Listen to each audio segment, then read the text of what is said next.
Hi guys, this is yours truly Christine with Exhibit Africa Inc.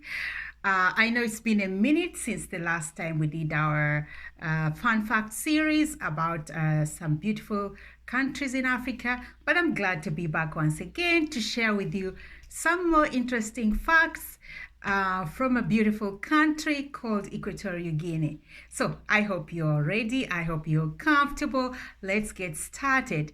Okay, so Equatorial Guinea is a tiny West African country surrounded by Cameroon to the north, Gabon to the south, and the Atlantic Ocean to the west. There are many things to know about this unique country. Nevertheless, here are 12 facts to keep you anchored for further exploration. All right, so let's start off with number 12. Equatorial Guinea is one of the richest countries in Africa, but the wealth is concentrated. Let's find out why.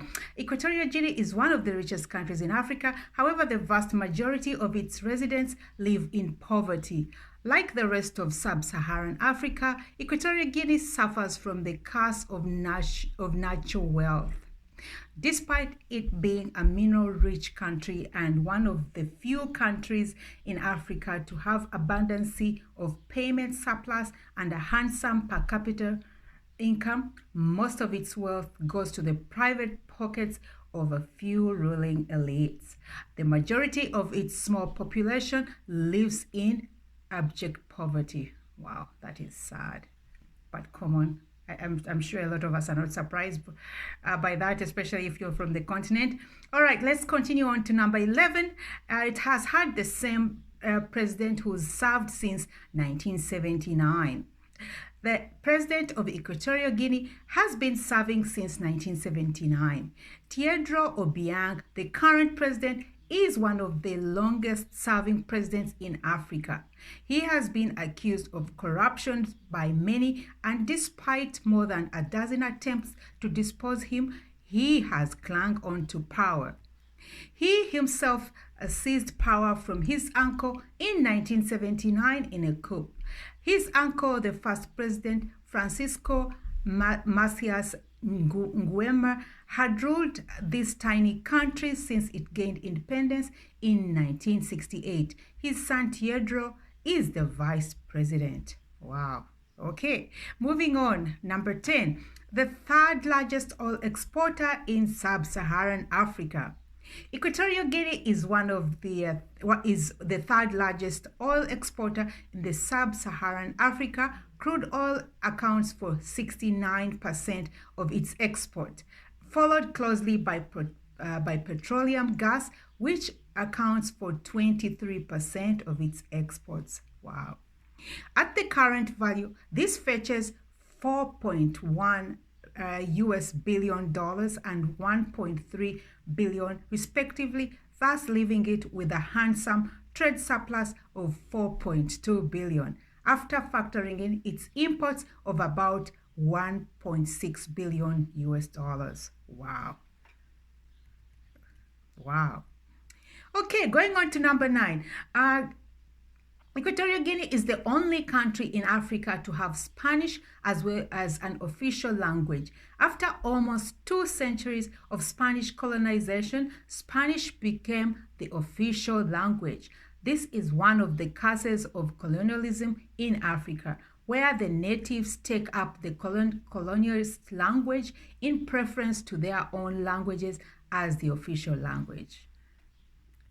Of course, it's a multi-ethnic society. This becomes a quick fix, but in the long term, it leaves scars of colonization and subjugation remaining unattended. I don't think it's up to the locals. This is something that's been imposed, but I would like to know what your thoughts are about that. Okay, moving on to number 8. Almost 20% of the country is an environmentally protected land. The network of protected areas in Equatorial Guinea covers about 19% of the national territory, which is about 5,330 square kilometers. Equatorial Guinea is famed by its pristine beaches. Nice. Yet, unlike the deserts of most oil-producing countries, it has rich and diverse natural vegetation with a diversity of flora and fauna. However, rampant and illegal logging targeting its highly precious woods and wildlife uh, protected areas became the only solution against depletion. Wow. As such, there are plenty of protected areas. Monte Allen National Park is the largest park and protected area. It is home to elephants, chimpanzees, the gorillas. It also has an area of 2,000 square kilometers with 105 different mammal species, with primates taking a giant share. Beautiful. Number 7, the Goliath frog, one of the prominent amphibians, are found in Equatorial Guinea. Monte Allen's in Equatorial Guinea's Monte Allen National Park, and it's the biggest frog in the world. Allen National Park is famous for its wildlife. Some of the species include elephants, chimpanzees, gorillas. However, the Goliath frog is the most famous of them all. The frogs can grow up to 32 centimeters long and weigh up to 3.5 kilos. Wow! I would like to see it in person. Okay, moving forward. Number 6. The first inhabitants of the region that is now Equatorial Guinea are believed to have been pygmies, of whom only isolated pockets remain in northern Rio Muni. Pygmies are native to the Central African region, covering the Congo Basin, going upwards to Gabon and Equatorial Guinea. The pygmies are also known to be quite short, and their height rarely goes beyond half that of an average adult. Some of them would only reach the knees of a man of an average height. Wow. Moving on to number 5, Equatorial Guinea's authoritarian government, I beg your pardon. Equatorial Guinea's authoritarian government has one of the worst human rights records in the world, consistently making it among the worst of the worst in Freedom House's annual survey of political and civil rights. President Teodora Obiang seized power through a military coup. He has maintained military grip over the state instruments.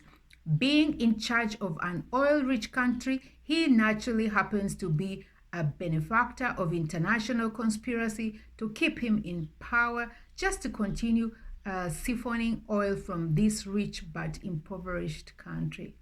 Ooh.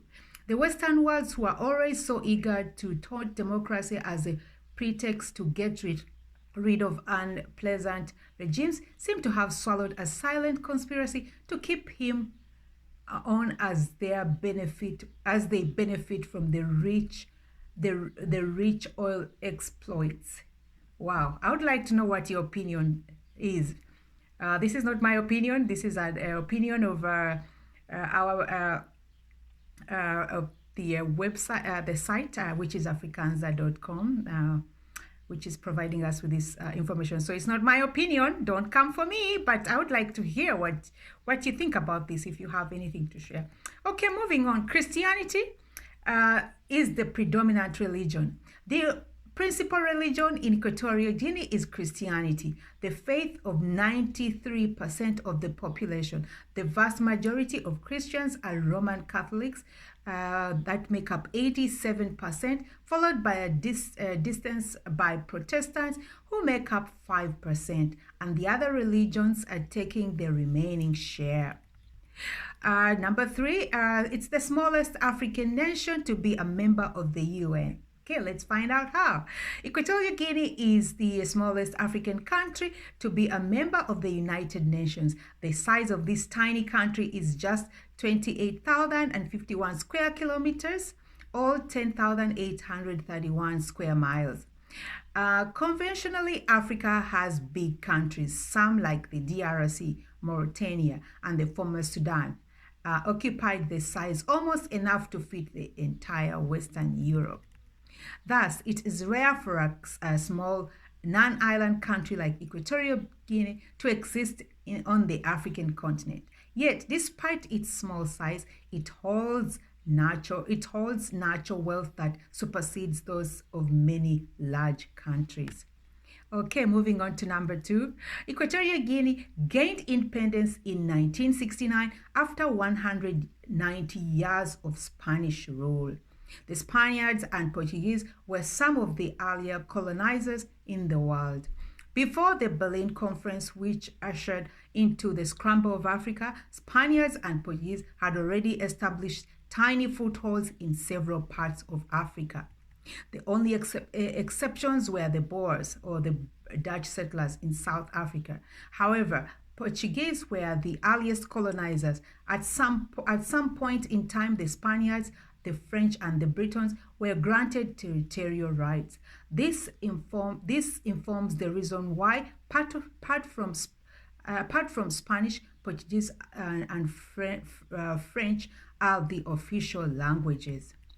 And number 1, the country is building a new capital. Expected completion is in 2020. I guess as we speak, this capital has already been done. I would like to hear if you have any information about this.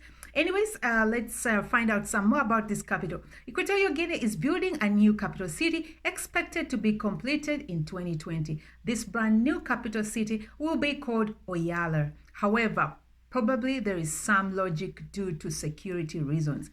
The country's current capital city, Malabo, is the only capital city in the world by a non-island nation not to be located on its mainland, but on a tiny island. For security reasons, making a new capital makes sense. From a financial perspective, less so. Nevertheless, there is already an economic capital of the mainland by the name Bada City. All right, in conclusion, Equatorial Guinea is one of the living paradoxes of Africa. It is a country with a per capita income bigger than that of the UK, yet a majority of its citizens survive on less than $1 a day.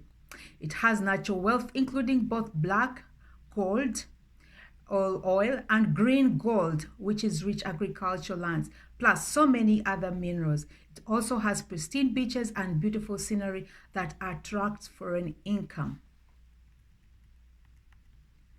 Okay, and yes, so I think we've come to the end of our fun facts. And now this has been compiled by africanza.com if you want to check them out.